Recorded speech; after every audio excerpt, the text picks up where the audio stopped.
Each week, you have a chance to win a t-shirt from Pro Wrestling Tees during Review-A-Raw. All you have to do is pay attention for the secret question and then submit your answer at Law Radio on Twitter, and you'll be entered into a draw to win your t-shirt, including our own brand of shirts at ProWrestlingTees.com/law. It's Review-A-Raw for Monday night. Download a Tuesday morning from the Fight Network site. It's Review-A-Raw for Monday night on USA Now on the John and Wai Take the Mic. It's John Pollock and Wai Ting, and we are here for Review-A-Raw. We are back. We are back in Toronto. Yes. And we're not in a car. No. We can look at one another. You don't have to keep your eyes on the road. No. There's no sense of danger. That's what you think, Wai. Well, It's going to be a wild show. Well, we are going to get into Raw because it is, I would say, the biggest Raw of the year annually, coming off of WrestleMania. Lots to discuss, and we're going to get right into things. It was the Amway Center on Monday night. This is the third of 4 events that the WWE is holding with SmackDown to conclude their insane week in Orlando. If you include the Hall of Fame, it's the 4th of 5. Well, that's what I'm counting. We had the Hall of Fame, we had NXT, and then Raw and SmackDown. So this is the third of 4. Okay. And we got NXT on Wednesday. Yeah. So you could just live in Florida this week and watch WWE. So coming off of WrestleMania, we kicked things off with the beginning of the show featuring highlights of the Undertaker Roman Reigns main event from WrestleMania and a cover of God's Gonna Cut You Down with Reigns cutting down the Undertaker. And it transitioned between Reigns beating him down and classic clips of the Undertaker, classic calls, and it ended with the Undertaker on the ramp and then fading away into nothing. He just disappeared at the end of it. This is quite the video package. Very well done. Yes, this was quite the start. And we cut into the arena and chants of the Undertaker. And they chanted Undertaker for like 5 minutes. This was a very sustained chant. Eventually, the crowd decided to mix it in with Roman sucks chants. And this was a damn long chant, Wai. Yeah, I mean, I love the idea of simply starting off this particular show with just the crowd. No introductions from the announcers, just letting the crowd take it over. Because that is the feature of these shows. And good on them as well for staying with this. It could have been, there's no way they could have predicted that this chant would have lasted like that they were probably ready with their finger on Reigns' music, and they could have cut to it at any point, and they just let this ride itself out, and it was quite the opening. The pacing and timing of the entire segment, including when Roman Reigns came out, I thought was handled masterfully. There was one fan who had a sign that read, "Roman is worse than polio." You can cure polio. That's true. No cure for Reigns. Roman Reigns comes out, and I had this thought that if you really wanted to just fully go with this, you start the show with the Undertaker's gear all there in the middle of the ring. Oh, like a spotlight. Like they didn't clear it from the night before? Yes, and somehow it's just transported from the Citrus Bowl. Yeah, teleported. But it's significant. That was kind of the closing. Like they left it there in the ring. Yeah, and it would have been kind of what? Well, that's not my idea. The idea is Reigns comes out and he just picks up the gloves and he puts on the Undertaker's glove and he takes it. And it's like his symbolic, he's taken his soul. And every time he hits that Superman punch, he has taken the Undertaker's power. Okay. It's interesting. You don't like it, do you? I mean, him putting on, the gear of the guy he beat maybe is a little too overtly heel. The guy is definitely the biggest heel. But to do that, it seems like they're trying to push Reigns as a heel who's not necessarily acknowledging the fact that he's being a heel and doing a bunch of heelish things. Doing something like that might be a bit overt for their taste, I think. Michael Cole referred to The Undertaker as the greatest performer ever and also pushed the fact that Roman Reigns and Brock Lesnar are the only men to defeat The Undertaker at WrestleMania. And if there was if you were to say right now, the main event for WrestleMania, it certainly felt like tonight that is their plan for the main event next year. There were a lot there was a lot in that direction. Sure, yeah. I mean, but they seem to be hinting that it would even take place before. I feel it was thrown out that is the ultimate match to get to, and we're going to take a year to get there. We'll see. So Reigns is in the ring, massive delete chant, followed by boos. They were chanting, "Fuck you, Roman." He just stands there forever without saying a word. Whenever he would lift the mic to talk, they would just overthrow him with boos. Mm-hmm. Roman's just his stance here, his posture, his look, he was great here. He was excellent. Like, he just was milking this and trying to get the most out of it. And there's not a wrestler alive that would not be envious to be able to be in that kind of an environment as Roman was. I think so. I think like a lot of people want to see this guy completely just turn heel, insult the crowd, but I feel like he gets a lot more hatred for just playing this guy. You know what I mean? Not like I feel like people would start to like him if he started to do more traditionally heelish things. They chanted, "Go away," and finally, after minutes and minutes of this, he just says, "This is his yard now," and he left. This segment was fantastic. Man, I loved it. The whole intent of the program is for Roman Reigns to get that value from defeating The Undertaker. And I thought this capitalized on that perfectly. To me, this was about, he's the biggest heel, like, in the company, as a result of the win last night. And you look at this reaction, there's really, there's no need for him to attack, Kurt Angle with a steel chair. Nothing, it doesn't need to do anything more heelish. He's already the top heel. Why the need to do anything more? So the heat here was incredible. I thought this was a better heel reaction than even when Brock beat The Undertaker. You know what I mean? Brock was at least cheered. People still like Brock after he beat The Undertaker. Roman Reigns beats The Undertaker, gets booed for 10 minutes straight. This Undertaker program has put Roman Reigns in his most effective role since he was in the Shield, in my opinion. He is in the perfect spot at this moment. Yeah, I mean, and really it is because he is now the man who retired The Undertaker, which up until, this past week wasn't necessarily something that was overtly stated. It was hinted at. But, even in the way they've handled Roman leading up into the program with kind of like that very cocky demeanor has been handled well. So after Roman leaves, we go to the announcers who go over the rules, the ground rules for tonight's show. And Byron Saxton cites the fans' freedom of expression that is being exercised. And Corey Graves says it's all in the name of fun. Yeah, I could see kind of the need to do it. For me, like, this past year, they've really kind of, accepted, and not just accepted, but, like, have tried to own the fact that this post-Raw thing is a crowd of their own. They did a special all about how, this is a crowd that thinks for themselves. It kind of takes the fun out of it.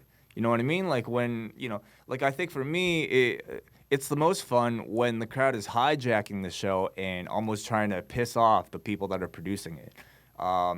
Now you're basically telling your audience that, we're not bothered by it. You go ahead and you take it. So it's not as fun to watch it. You know what I mean? From that point as well, the fact that they push this, they promote this, they want this. So the beach ball thing was like they made full mention of it on that special. They made that, and we can bring that up later. But the fact is, I'm sure a lot of people were really upset that they weren't paying attention to the match, but that company cannot be upset with that reaction. They have fostered that, and they've encouraged it. So when the audience does that and you glorify it, don't get upset then that the crowd does stuff like that. Yeah, I don't think they.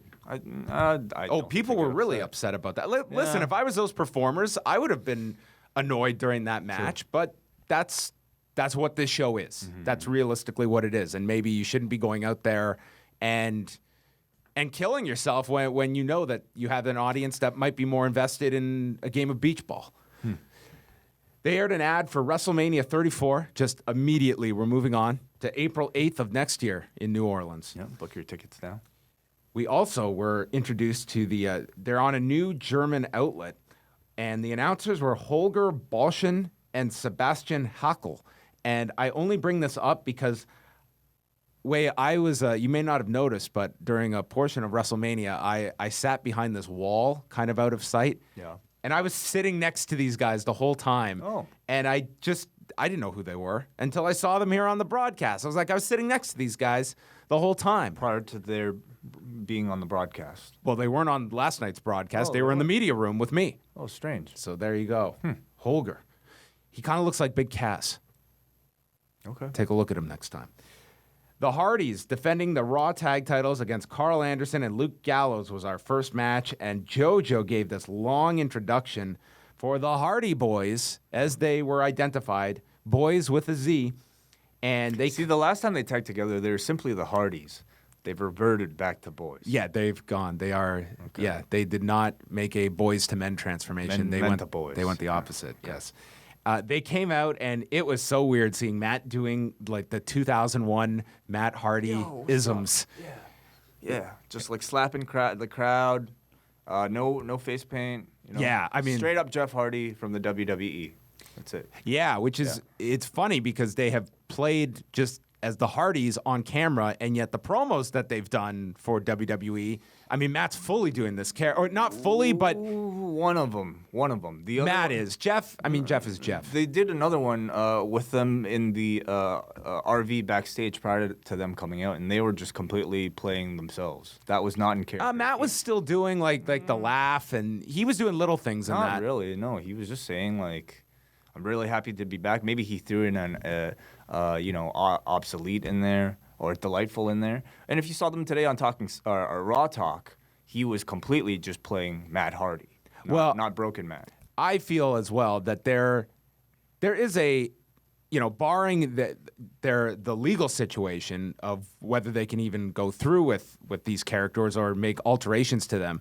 I can see the WWE side that we are going to get a Hardy's nostalgia run, the Hardy Boys nostalgia run, and then we are going to do a logical angle that gets them to those characters ourselves. I think I would almost prefer that because, I mean, there is this is obviously kind of contrary to what I'm about to say, but I feel like there's still a big chunk of your audience who is not familiar with the Broken Matt Hardy character, and I think a transition is necessary. And there's a big difference between an arena chanting delete and your 3 million or so viewers, a percentage of that they don't know the origin story of these characters, they know a chant, but they haven't had the story told for them. They're not watching Impact. There's a lot of people that don't watch Impact. And there's been no explanation of, where the Hardys have really been, I guess outside of the Raw Talk explanation. Oh, that was the best which is line. nothing. Renee asks them, what have you guys been up to since you left here? Yeah, and they did talk about their expedition for gold and how they've won titles everywhere. But obviously, like, they didn't get into the kind of the lore of, the why Matt Hardy's broken or anything like that. So, I think if you're just a casual WWE fan or a fan who never steps out of the WWE boundaries, you're probably looking at the character and thinking, no, he's really cool, but you might be a little bit confused. I always thought the Hardys coming back would be a big deal, but it is so much bigger. Yeah. I think as a team, they're bigger now than they've ever been in the WWE. I was just looking at the YouTube numbers, and they put up like all these highlights of WrestleMania, and you're talking about 500,000 views here, 300 there. The Hardys return clip, 2 minutes. It was at 6.6 million views when I last checked it, and it blew away everything. Mm-hmm. Their return, you could argue, was the biggest thing at WrestleMania. I mean, we'll look at The Undertaker, but for sheer volume of attention and interest, it was the Hardys. I was in the crowd, and that was by far the biggest reaction of the night. That and John Cena's proposal, and of course The Undertaker's retirement, or probably the most memorable things. But in terms of I feel like, this proposal you knew was coming. Even Taker's retirement was anticipated, but I think the Hardy Boys returning, while it was somewhat anticipated, I feel like it was still a big shock when it actually did happen at Mania.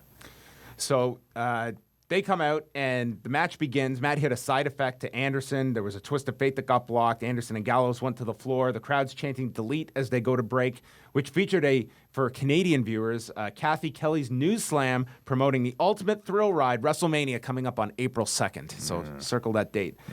We come back, and the crowd is chanting, "Fuck that owl," followed by "Obsolete." Matt then made a hot tag to Jeff after Gallows got into control. Jeff hit a poetry in motion off the steps on the floor into Gallows against the barricade, and then Matt hit a twist of fate. Jeff hit the swanton to Gallows, and Matt pinned him. Hardys got the victory and retained the titles. The match was fine. You know, this is like 3 straight nights with the Hardys, 2 ladder matches over the course of 2 days, and then doing this. So you can understand it if they looked a little bit beat up to me. I also feel like them coming back into the WWE with WWE cameras and production really kind of makes you contrast what they used to wrestle like versus how they look today. And again, they're probably not in, you know, their most rested state on a night like tonight, but nonetheless, I felt like the aging, you know, in their performance did show a little. But despite all that, they're more over now than they've ever been. And that's the goal of any performers, especially that get over with a certain style, is that once you get over, I mean, that is the obstacle. And then now it is, you can tailor a lot of your stuff so you can build it around key things and be a lot smarter. And these guys are going to have to be, if they're doing a full road schedule, I mean, that's going to be tough for both of them. Yeah, as champions, you know. But they're in a position to rely more on doing this. Like, doing this is getting them as big of a chant as, you know, doing a swanton or anything like that. So I hope they take the time with the WWE writers to craft that backstory, make a WWE version of it, and I hope they take the time to explain that in the coming weeks ahead. Neville then came out and he got on the microphone and said that Austin Aries was more of a talker than a fighter, and no one can deny the results he had, and says there will be a proper celebration on 205 Live on Tuesday night, and then is interrupted by Mustafa Ali. And they had a non-title match, and this was the match that certainly was the background to what was the beach ball game in the crowd, with numerous beach balls going throughout the crowd. That was a real match. Yes, yeah, they were much more invested into that. Yep. And these two, I mean, were working really hard. For someone like Mustafa Ali, like, this is the most high-profile match of his career. The night after Mania, in front of this crowd, he was going out there to have a great match. Both of them were trying, and as a match, this was good, but it was just completely ignored by the audience. Neville lifted him in the air and then dropped him down to the mat. They went through a break, and this is where we come back, and all the beach balls are going throughout the arena. Ali hit the rolling neck breaker from the corner and got a 2 count. Neville then killed him with this clothesline. No one's paying attention, and even worse is that all the people facing the hard camera, their heads are turned. So it's not only you're hearing this reaction to something that is clearly not the match, but you see the visual of people turning away from the match. Yeah. And it just really separated the viewer, I think, from the match. Yeah, and you could tell, you know, the Neville himself was kind of taken aback by it. And I was curious to see the reaction to the cruiserweights, because I feel like if there's any crowd that would give the cruiserweights a better reaction than your typical crowd, it would be this crowd. You know, the kind of the quote-unquote smartest of all the crowds that you get all year. But unfortunately, it still was not enough, this match, which I thought was very good to get their attention. The crowd is chanting Beach Ball Mania, which led to Ali thinking, springboard Spanish fly from the top. Looked beautiful. It did look beautiful. He's a great high flyer. And then the way he spun into this tornado DDT, Yeah. I mean, you contrast that to Shane trying that same thing. It was night and day. Yeah. And Neville got his foot on the bottom rope. Ali then went to the top, missed with the inverted 450, and then, in my favorite part of the match, Neville climbs to the top, teases the red arrow, but instead hops down and applies the Rings of Saturn and submitted him in 10:25. I don't know if that was an audible or not. It was awesome. I'm sure it was great. I'm sure it was, but like, I'm sure it was planned, but beforehand. But nonetheless, great. I think, you know, if there's any silver lining to this, it's that it gives plenty of ammunition for the Neville character to complain about, you know, because the whole character is talking about how he's been, he hasn't received recognition from your audience. You know, this audience would rather, you know, do this than watch me. I think he should, for his celebration tomorrow on 205 Live, he should just Go right ahead and talk about this. The celebration should be Tuesday morning. They're sending a film crew with him to the beach, and he's just going to murder these millennials playing beach ball on a Tuesday morning in the sun. You know, the best thing he could have done in this, and it's just physically impossible, but if there was some way where he would be able to, in the middle of the match, stop the match, run into the crowd, grab the beach ball, pop the thing, booze all around. Would have been great. Yeah. A limo arrives and Vince McMahon gets out. After the break, he comes out and the crowd is chanting, "Roman sucks." And Vince thanks the fans for being the most passionate in the entire world. You just plowed right through the Roman sucks chance. Yeah. He announces that there will be, not a draft, a superstar shakeup next week. I've got this vision of a blender. I'm just going to put all the names into a blender. Shaker bottle. Yeah, exactly. It's a superstar shakeup. And so we'll have talent going back and forth between Raw and SmackDown. What do you think that exactly entails? A limited number of They explained trades? nothing other than there's moves coming next week. Okay. There was no format. There was nothing. But important to note that it's not a draft, so I don't anticipate everybody, being eligible. They put the graphic up that everyone's eligible. Not everybody switching. Not everyone. It's going Like a to limited number of Yeah, trades. my understanding is it's going to be, a set number, but important people. Right. So, and he says that an incident occurred at WrestleMania that shook us to our foundation. Obviously, teasing about the Undertaker retirement, but no, he brings up Stephanie going through a table, and the crowd cheers this. He calls them cruel and insensitive as they cheer Stephanie going through the table, and that she is going to be out of action for a while, and they are left without any commissioner or general manager on Raw after Foley was fired. And he says he is here to announce the new general manager who was just inducted into the Hall of Fame. And then Teddy Long's music hit, and there was such a groan from this audience. I think Ricky Morton would have been he should have been the swerve here. Not maybe the same reaction that Teddy got. Vince says it's not Teddy. Teddy says, "My bad." And Vince then introduces Kurt Angle, who comes out after he was at a beach and apparently went swimming with his suit on. I have never seen a man perspire at such a level as Kurt Angle, who he is going to have to find some new general manager attire because a suit and him is an awful combination. You thought you and I were gross in that car yesterday. This was amplified by a dozen. Sure, it's a combination of maybe a thick suit in sunny. Well, he's a sweater. Hot Orlando weather. If him and Brock ever had a rematch, they would be cruiserweights by the end of that match. But I'm sure it's also nerves, him appearing, walking down to the ring for the first time in years in the WWE. Well, and many performers bring this up. Like that Raw set, you walk out, those lights are incredibly hot. Sure. So it's just Kurt Angle has always been, he sweats a lot. Mm-hmm. So in that suit, I don't know, maybe he can work out, maybe get a tap out inspired general manager dry fit suit or something like that. So he's out, and he just said it's great to be back on Monday Night Raw. It's damn true. And that's it, as the crowd chanted, "Welcome back." He came out and seemed incredibly grateful and just like incredibly happy to be having that moment. He's like, "Oh, thank God, I ruined that suit with the milk for a purpose." But just like a big smile on his face, and it seemed like an incredibly genuine smile. I feel like for him, like he seems like somebody who's been wanting to get back into the company for a long, long time. I'm sure he wanted to come back rather as a wrestler, not so much as a GM. But who knows? Maybe this will lead to a match. Well, I think that's going to have to be the obvious. Do you think he's cleared? Or he can be cleared? I don't know if he's cleared, but I feel the fact that they are putting him in a role, like the general manager role, that was always the frustration with Mick Foley, is that you can't pay this off with physicality or a match. And that's where these things have to lead to eventually. But Daniel Bryan on the other side is the same thing.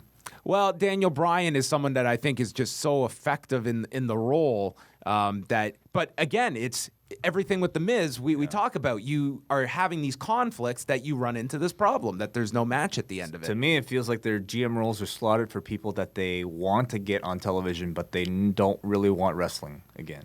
Well, I would just say that the fact that they're going with Kurt in this role would make me think that the chances of him wrestling again have grown significantly than maybe a month ago. Sure.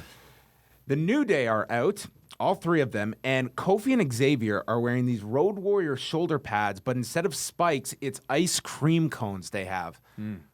I don't know how they thought these up, but I mean, if they ever are wearing those and Paul Ellering is backstage, he is just going to shake his head in disgust. And they cut a promo about the fact they didn't get to wrestle last night, and they are going to issue an open challenge, and out come the Revival to a massive reaction. And we had an impromptu tag match with Big E and Xavier against Dash Wilder and Scott Dawson.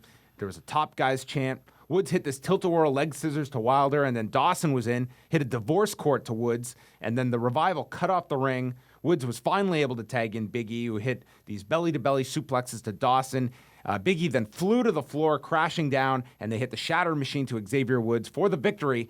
And afterwards, with Xavier and Big E laid out, they brought Kofi into the ring. Dawson tied up his leg as Wilder came off the second turnbuckle, nailing his right ankle, and New Day was left laying. So a big debut, I thought, for the Revival, and did a strong job with them in night number 1. Yeah, very good debut, I thought. You know, doing it in front of this crowd made them seem like big stars, even if you've never seen them before in NXT. And them going over the New Day, attacking Kofi afterwards, they were getting a big babyface reaction all the way up until the attack on Kofi, at which point, for some reason, the crowd turned. They didn't like that. So they are, you know, obviously being pushed as heels, and hopefully there can be an effective transition from NXT for these guys. Yeah, I think they're in a pretty good position, and I would have to think that this shakeup next week, that they have to do something with these tag teams, because it's Raw has now gotten all of these newer teams, and I mean SmackDown is just floundering with that tag division. That I think very much so you could see some changes. Yeah, I hope a priority of theirs in the new year is to focus on the tag team divisions, because both divisions on both brands have been probably the weakest points. Like if the Hardys are staying on Raw, there's probably an opening that Cesaro and Sheamus, like you could go with a babyface tag team over to SmackDown, perhaps. Yeah. Move Alpha to Raw. You know, a lot of things you could do. There's definitely a lot that can be done. Kurt Angle's in his office, and Enzo and Cass come in to introduce themselves, and Enzo basically just did his usual promo, but mixed with Angle responding to the different questions and phrases from Enzo. Taking the catchphrases literally, reacting literally to catchphrases, yes. Enzo said that Angle had a gold medal and he has 30 G's around his neck. Casson says that they have none around their waist, though. And Enzo asks why the Hardys were put into the tag match. Why is Goofy treated like a human and Pluto is treated like a dog? No clue. I have no idea either. It's one of those... like why you drive on a parkway, but you park on a driveway kind of questions. Oh, yes. Kurt Angle then makes a match with them. It's going to be a number 1 contenders match with Enzo and Cass against Cesaro and Sheamus. And Cass says that they're going to give them a fast pass to Disneyland because that's the only way their dreams will come true. He spells out soft, and Angle then notes to himself that isn't how you spell soft. Yeah. This is our first glimpse of Angle, acting, for lack of a better word, doing with some of their scripted stuff. What did you think of the comedy? I thought it was fine. I thought Kurt did a decent job here. You know, it gave me confidence that he'll do a good job in this role in the weeks ahead. I'm curious to see how, because they are going to throw this stuff at him, because I think so many of the writers and this company, I mean, they're going to look back at Kurt's comedic past in the company, and I mean, he's 14 years older, and he's also, like, this is a guy that has gone through so many, like, that Kurt Angle, there was a certain, like, it sounds weird, but there was almost more of, like, this... He's playing like a child. Exactly. Yeah. There was a childlike quality to him doing this comedy, and he does not have that quality today. He is, like, this grizzled guy that has gone through a lot of personal struggles, and I don't know if the comedy will necessarily be as natural as it was a generation ago. I think he has to play a more mature version of that character. I mean, there's, probably a version of that fun, whimsical Kurt, but still being able to be authoritative like you need to be for a role like this. And, I don't get the sense he'll just play guitars and put on cowboy hats, doing this role. I feel like he'll play a good, boss, babyface boss type, and then a similar vein to Mick Foley. 6-woman tag was next. Bayley, Dana Brooke, and Sasha Banks took on Charlotte, Nia Jax, and yes, Emma, who came out and got on top of the announcer's desk during her entrance. And this was never explained or acknowledged, but her and Dana Brooke were on opposite teams. Well, Dana's a babyface now. Emma's a heel. Oh, so did Emma just get a text from her saying, listen, I've had a change of my life's direction, and you're not any longer a partner of mine? I mean, they were barely partners. Yeah. So this is that brain chip of a WWE performer, like with Finn Balor and Seth Rollins, where one guy changes his ways, you automatically adjust your opinion to them. Yeah, it's like Republican or Democrat. Exactly. Yeah. There's not a whole lot of bipartisanship. Mm-hmm. The crowd is singing for Bayley. Emma was in control of her. They went through a break. Bayley got placed into the Tree of Woe, and Emma's just acting crazy and out of control. Charlotte has Bayley on her shoulders and she finally tags Sasha, who fires up on Charlotte, hit the double knees off the turnbuckle. Nia then comes in, and then Dana and Sasha decided to join forces for a double drop kick. And I think both of them were making arguments to go join the SmackDown women's division with these drop kicks missed Nia Jax so poorly. And Corey Graves, I mean, he will acknowledge when stuff is bad. Yep. And he acknowledged here that a glancing blow, which was being charitable to this drop kick. And Nia still sold it and rolled to the floor. This was not pretty.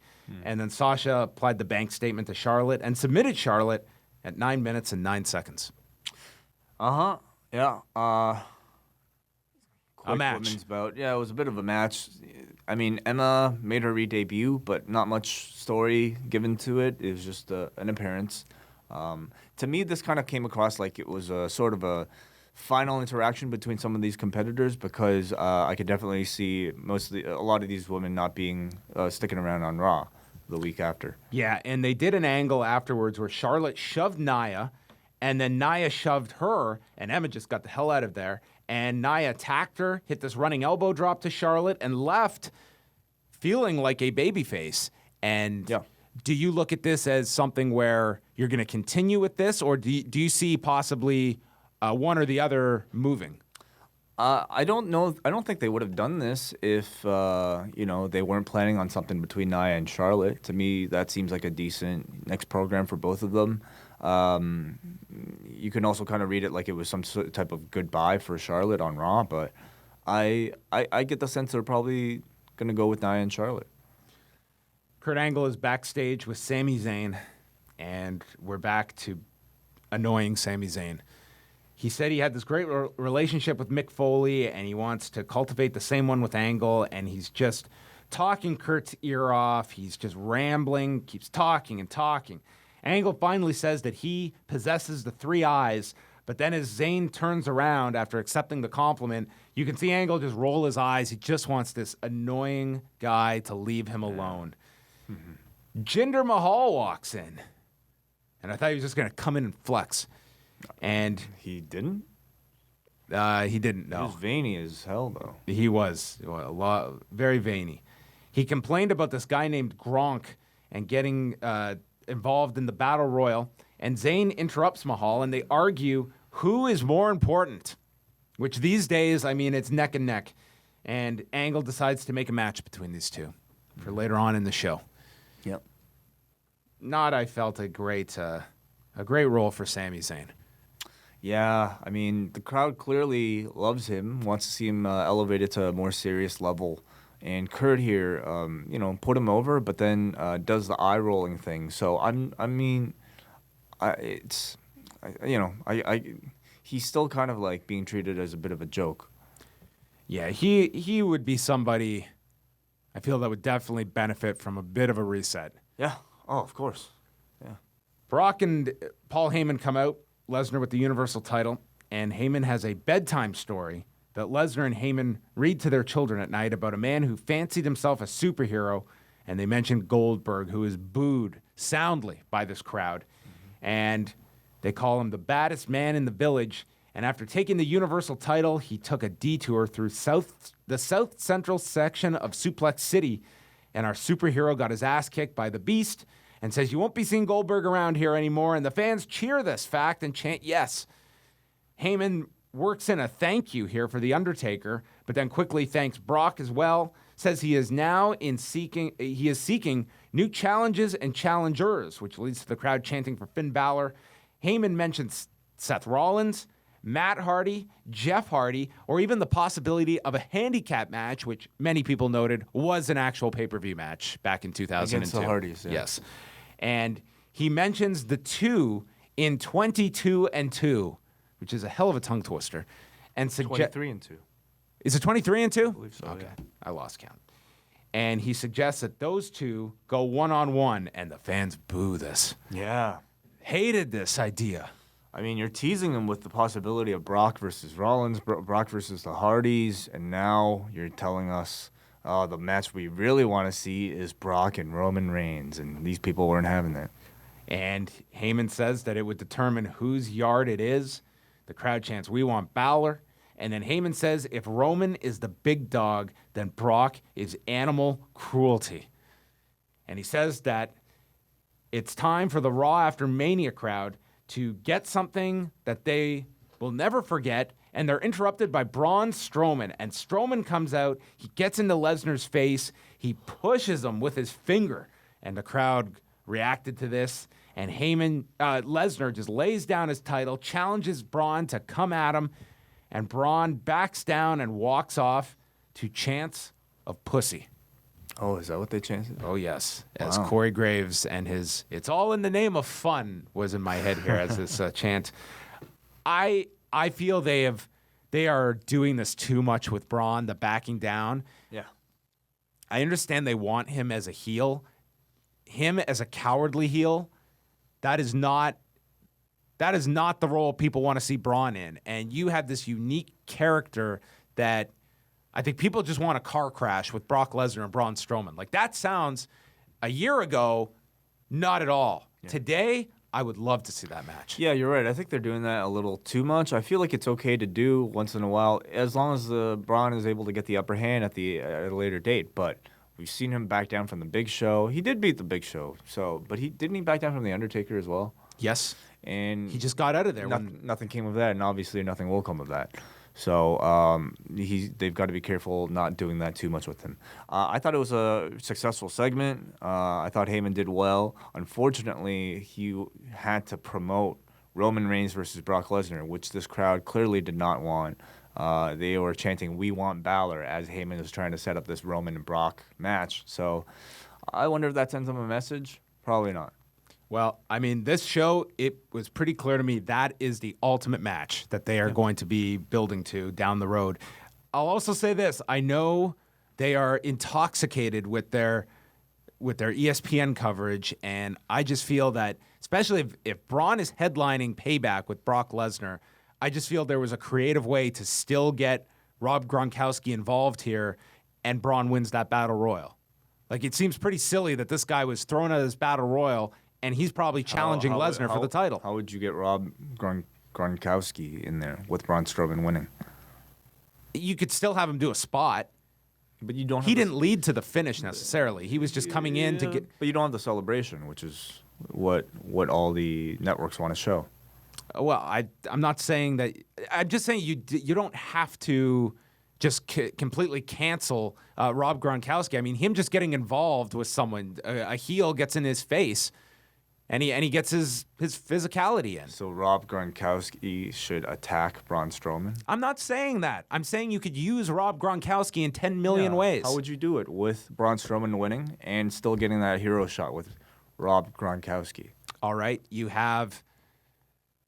could have Braun Strowman in the ring, and he wins the match, and you could have Big Show attack Braun Strowman, and Rob Gronkowski gets involved, and him and Braun. How does that make sense? And he's got the Mojo Rawley connection. Why couldn't you just have Mojo Rawley and Rob Gronkowski have a spot within the match together where they still attack Jinder? because I think for press, they want this, at the end of it all. Wow. I just feel that Braun, this guy's challenging for your title. Why was he even in this match? No, he certainly could have had a better role. Honestly, I probably wouldn't have put him in the Andre Battle Royal to begin with. I would have just had him maybe do some type of run-in or some type of non-match segment, Yeah, I almost think he would, Samoa Joe was better off not being in that Battle Royal. I could say Braun Strowman would have been as well. Yep. And he just gets the big pop on Raw the next night. He didn't need to be on WrestleMania at all. In hindsight, yes. In hindsight, not at all. Charlie is with Chris Jericho, and he notes that he will have, they noted here, the first match for Payback is a rematch between Owens and Jericho. So I wonder if they're going to do what they've done in past drafts where they'll separate the brands, but they'll still go ahead with this because one or both of these two could end up. The final battle, never to be Well, you seen know how again. Kevin Owens has a track record of those final battles. Yeah. He puts over the audience. Puts over the beach ball. Beach Ball Mania is running wild, brother. It's got him. He might as well have said their hometown. This Each crowd individual erupted. person. Yeah. I understand with the angle coming, this would have been an awesome promo in the ring. Yeah, This maybe. crowd would have gone nuts for this. This was a crowd interaction promo. Yeah. So you can hear the crowd just going nuts. He lists off his friends in Mexico, in Japan, in the UK, Canada, France.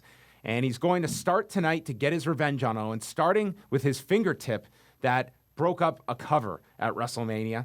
And then Owens shows up after Jericho adds Owens' fingertip to the list.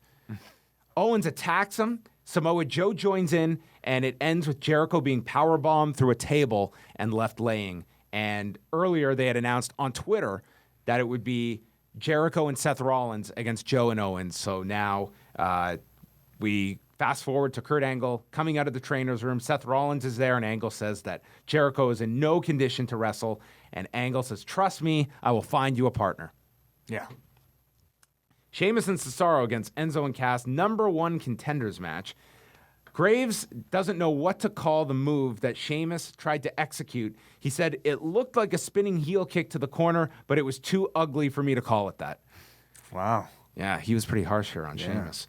Enzo and Cass send them to the floor with Enzo being launched onto them. We come back. Enzo's being beaten down. The crowd is singing for Cesaro, who just seemed to be the happiest guy at Raw. They're singing for Cesaro and Sheamus. They were creating. I don't know if this was a play off of another existing song over in Europe or something, but it was something. I don't know how well this one will catch on, but it certainly got over. They need to close caption these. They do. Then the audience at home will be Like a karaoke thing with the lines. exactly yes, Okay. with Sheamus's head just bouncing Ooh. from word to word. Okay. Enzo hit this DDT to Sheamus off of his shoulders. Then Cesaro was in. He hit the swing onto Enzo into the sharpshooter, but Cass broke it up with a big boot. Splashed Cesaro twice in the corner. And then as they're setting up for the bada boom shakalaka, Sheamus stops it with a brogue kick and then launches Enzo off of the top into a Cesaro uppercut, and Cesaro pins him in 9:34. A good finish to this match. Yeah. I thought the match was fine. Corey Graves clearly didn't. Afterwards, he says, "This wasn't pretty, and obviously they're all showing the effects of the ladder match from the night before." I mean, he was pretty harsh on this. So maybe, I thought the finishing sequence was really good. I didn't detect anything really out of the ordinary here, Yeah. but Corey seemed to not enjoy this. Yeah, I didn't think it was anything particularly wrong. Sheamus was also bleeding from his cut. Do you think it was detrimental that he, because I understand Corey's thing is he wants to maintain credibility as a commentator. Do you think this was a case where he didn't necessarily need to? Yes. Or is it? Yes, I would say that because I was watching this and I didn't see a train wreck by any stretch in this one. Jinder Mahal and Sami Zayn followed that. Mahal attacked him before the bell rung and threw him into the steps. The crowd is chanting Olay and singing. Zayn then came back with an exploder and a haluva kick and won in 2 minutes. Yeah, not much of a match. No, not at all. Is this a push for Sami Zayn? I wouldn't take a win over Jinder Mahal as that. It was a win for him. They plugged the shakeup for next week, and also for 205 Live on Tuesday will be Aries, Perkins, Jack Gallagher, and Mustafa Ali in a #1 contenders match for the Cruiserweight title. And then main event time. Kevin Owens and Samoa Joe are out, followed by Seth Rollins, and then the lights go out, and Finn Balor makes his expected return. I think everyone kind of saw where the breadcrumbs were leading to this return after the Jericho injury angle. They went to a break before the match began, came back. I would say he got a pretty good reaction coming out. Great reaction, I thought. I mean, this crowd made this guy seem like a big deal, even if you've never seen him before. But, on top of that, I thought it was a really interesting pairing, these four, because they all have history together between their WWE and NXT tenures. All NXT champions. Yeah, but each have feuded with the other in various ways, and Graves kind of lined it out for us. I know a lot of people were critical of Rollins and Balor on a team together. I didn't have as big a problem about it because whether this was intentional or not, the fact is this is how it was presented, so you have to give them credit. The fact that Angle told him, I will find you a partner. This was not a case of Rollins enlisting Balor. Right. The story was Rollins was coming out here not even knowing who his partner was, and even gave him the stare at the end so that it wasn't as though we are ignoring the past with the injury and then Rollins running him down in a promo the night after SummerSlam. Yeah. So I didn't have as big of an issue of this as some others did. I hope they further kind of explain that dynamic next week. The match begins. Rollins starts, but then when Balor's tagged in, he is in there with Owens. It leads to an NXT chant, hidden enziguri from the apron, and then went to the top, but Owens rolls to the floor, so Balor just circles around the ring and hit a running drop kick. Rollins then hit a tope con hero to both men on the floor, grabs his right knee after landing it. Owens then had the advantage. They're chanting stupid idiot at him, and then kept Rollins away from Balor. They're working on his knee, tagging in and out. Balor eventually gets the tag. He catches Owens with an enziguri from the mat, goes for the coup de grace, and Owens is out of the way, stops a pop-up powerbomb, and then Balor hits a sling blade. Joe then just launches at him with a coquina clutch applied. That gets broken up with a springboard knee from Rollins, and then Balor with the running drop kick, coup de grace, and pins Kevin Owens in 12 minutes and 11 seconds. The right finish for his return, I thought. They definitely went nuts for the return of Balor, but I really sensed in this match, like, this was when they were fatigue was setting in. Well, it was also like this crowd chanted, "We want Balor" all night. They got Finn Balor, they got him wrestling in a match, and then they started chanting, "We want Taker" in the middle of it. So it was just like, and I get it. I've been a part of these crowds. You just kind of want to be spoiled with surprise after They surprise. have a grocery list, and they check one thing off, and it's what's next. They're checking the time and seeing, oh, this time's running out. I want to see everybody. I mean, I saw the entrance. I'm done with it. Give me something new. I need, and so that was a little annoying watching, from home. But I get it when you're there. You just kind of get caught up in all the surprises. And I'll say, like, this was a fine Raw tag match. Didn't blow the doors off the place. I mean, it was a fine. It was Finn Balor. Just you were seeing him return. That was it. I was definitely feeling it at this point. Like all of these hours kind of hit me in this final hour to me. Afterwards, Rollins raised Balor's arm to end the show, and then, because of this graphic, they were promoting Raw Talk, and I had no intention of watching this. And they had first just stated that the Hardys would be on and Bayley would be on, and then they stated Goldberg would be on. And I thought, well, the Goldberg thing might be noteworthy, and I'm really glad I ended up watching this. So not only was you go to the network, and we're still in the ring with Balor and Rollins celebrating. Balor, his family was there in the front row, so that was cool. And then Goldberg's segment was going to be in the ring. It wasn't going to be on the Raw Talk set, which, I mean, this couldn't have been on the Raw Talk set. So Goldberg makes his entrance from the back, and there's all these random people in the back applauding. And he comes out to the ring. The fans who booed the hell out of this man and cheering, never seeing him again, probably thinking he wasn't here. He is here, and they all start chanting Goldberg. So he's out, and this was just so comical. I think we've gotten to the point with Goldberg now where we've seen enough of him as an active wrestler. We've seen enough of the 3-minute matches, but that doesn't mean, the fans don't necessarily love the character itself. And, of course, the entrance, I think, always gets over. Well, whatever your opinion is, I think it'd be really hard to dislike this man after this segment. Yeah. He comes out, and he says this isn't part of the show. And he says he was approached in October to make a return, and he had to make a lot of big decisions about what that would entail. And he says, this isn't a script. I'm speaking from my heart, and I'd appreciate it if you'd listen, as the crowd was trying to come up with their chants. And the audience was, I think, somewhat, all right, let's give this guy his moment. I feel like they sensed what was coming. This was going to be another retirement speech, and I think And to their credit, they didn't try to fuck with this guy. No. And that would have been so classless, given this speech. In the end, like, we're all still wrestling fans. All the people that are attending there, they're the hardest core of wrestling fans, and they know that there's still a big level of respect for people whenever they're maybe not necessarily when you're a cruiserweight trying to wrestle and there's a beach ball floating around, but when a guy's trying to retire, I think they know when to shut up. He says how he wanted to be the guy that he was 13 years ago, but his focus has moved to his family. And they show his wife and son in the front row, and he is the luckiest man in the world because he got the chance to show his family a little bit of what he used to do, because he met his wife after his wrestling days were over and had his child afterwards.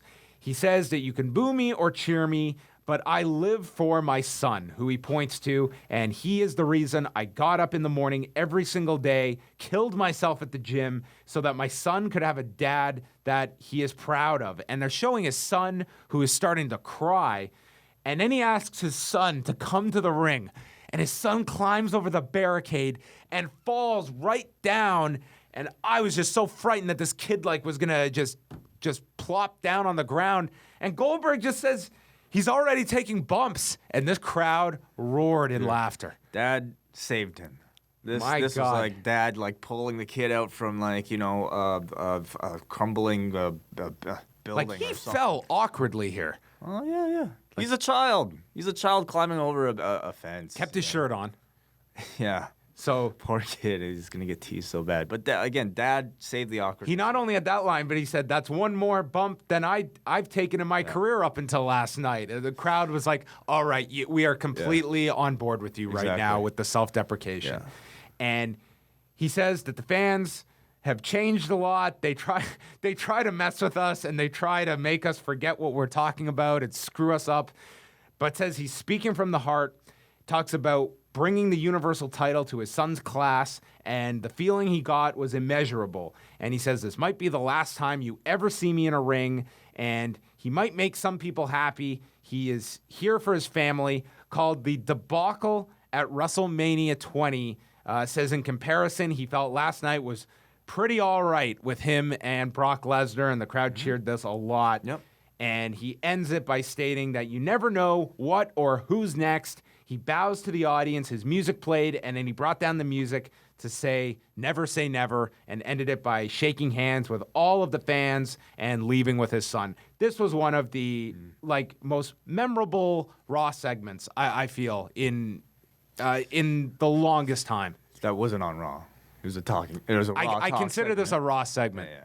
No, you know what? Throughout this entire run, I've been very impressed by how great he is as a public speaker. The guy's able to speak incredibly genuinely, and he has such a great command of the crowd, especially even a crowd like tonight's that, is pretty much the most hostile crowd that there could be. He is able to get them to, shut up and be quiet. And save from that one time where he knocked his head loopy and came out, forgot his lines, he's had a pretty flawless run of long, lengthy promos, and to me, aside from how good he looks, and let's give credit to the excellent booking of the character, the fact that they managed to get several great pay-per-view main events from this, what we now I think can assume is a pretty limited performer at his age, is very impressive. They finally learned how to book this character. They maximize their value tremendously out of him. And a lot of people made a lot of money as a result. So this has been a great run for him. I mean, when you look at this comeback and the way, you just look at the last run, how that match ended with Brock. Mm-hmm. This is the wig. This is like a movie. This guy coming back, he is this giant success. They get to redo the match at WrestleMania that, for some people, that was the high point of WrestleMania, and that's that was as perfect a scenario as you could have. Last night. Yeah. Yes. Like totally come in and they erase the memory of that match. I mean, this guy who is just doing this for his son to just see his dad perform, like how you could not just get into this. And what an incredible good final segment. If that's the final time you see him on a WWE broadcast. Like this was just unbelievable. I just thought this has been an incredible, what should have and very well could have been 4 weeks, and it would have been done at Survivor Series, and they made it one of, if not the biggest matches at WrestleMania, and it was... it really was the main event in terms of promotion. It was. That's how it was pushed. They were the headliners on all the posters, in my opinion. So, you know, just I think just a home run of a comeback with Bill Goldberg. So that capped off Raw, and by far the highlight of the show for me was the Bill Goldberg thing at the end, and it wasn't even really part of the show technically. Yeah, I'll go with that. If you do include that part of on the show itself, you know, I thought all the returns and the debuts were handled pretty well. For me, though, the highlight segment was the opening segment with Roman Reigns. That was great. Who came out, said, "This is my yard now," like 5 words. And, I mean, that was a 10-minute segment of just the audience doing their thing, them reacting to it and treating it perfectly. Created great atmosphere, very memorable. This was a man just, he was playing a violin out there. Yeah. It was beautiful. Yeah. That wraps up Raw. They have one more night in Orlando. Do you expect a crowd similar to this? Do you feel that there is going to be... This is kind of... Is there a wall that some hit? This is kind of untested because in previous years they didn't do SmackDown.